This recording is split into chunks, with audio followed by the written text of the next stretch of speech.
Hey there everybody, Adam Warner here. I just wanted to take a moment and say thank you to all of our veterans. Veterans Day was just the other day. Unfortunately, I didn't have time to get this video out quickly enough, but I just wanted to say that veterans and the armed forces and the people who serve in the armed forces affect just about every single person. Whether it is a friend or a loved one who is actively serving, formerly served, perhaps they passed away in their time of service. Whatever the case may be, the military affects almost everybody. And so with that, I wanted to do a movie review for The Hurt Locker. It was a beautiful, beautiful movie. It has its moments of being very difficult to watch.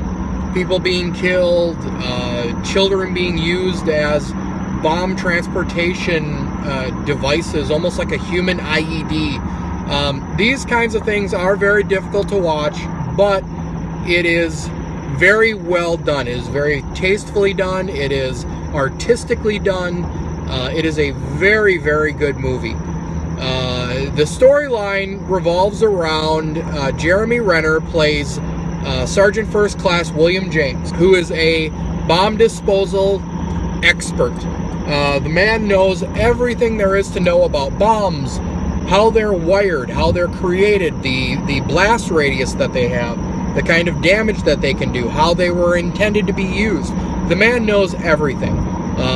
Throughout the story, he explains that he has defused 870 plus bombs, which is a staggering number when you really think about it. When he gets to Iraq, after in this particular unit, Guy Pearce had a very, very short role in the beginning. Unfortunately, was killed. Thus, brings in Jeremy Renner. His character has a very, very maverick way about him. Very kind of gung ho. Very doesn't really care about what happens. Just very almost nonchalant, almost casual way of doing things, which really doesn't sit well with his partner or one of his partners, which is Sergeant J.T. Sanborn, played by Anthony Mackie. The two of them don't get along at all. His methods and ways don't really sit well with Sanborn, and as a result, they get into a number of confrontations over this. In the end, the two of them do end up very, very close, very, very connected, united as brothers, really the way it should be. And there is a little bit of the story when Jeremy Renner's character does end up going home at the end of the tour, and they kind of showcase a lot of what does really happen when a veteran comes back from a tour of duty, and the mundaneness, the mundane activities of normal everyday life, it's not enough for them. They need to be able to get back into a level of responsibility that only an armed forces individual will know what that's like. This movie was beautifully shot. It was wonderfully done. It was directed by Kathryn Bigelow, and she did just a phenomenal job on this, directing this movie.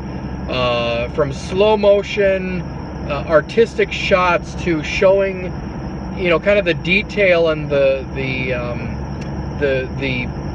emotions that go into war and life in Iraq for the armed forces, and the things that they have to deal with.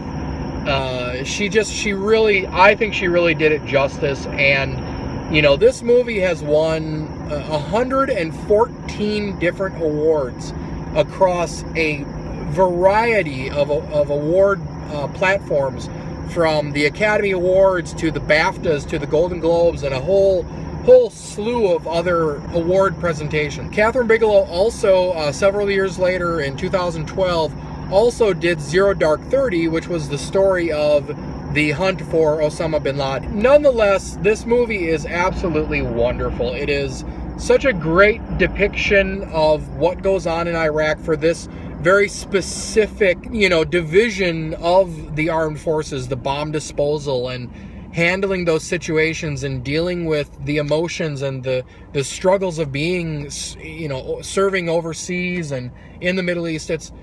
It's a great movie, and I think it really pays tribute to, what life is like for the veterans that are serving and the armed forces that are serving. And, if you've seen the movie, I really want to hear from you, especially if you are either a veteran or an active armed forces individual. I'd love to hear your opinion on it. Do you think it was good? Do you think it was terrible? I'd really like to hear your opinion. So leave a comment on the YouTube channel. Go to my website and leave a comment.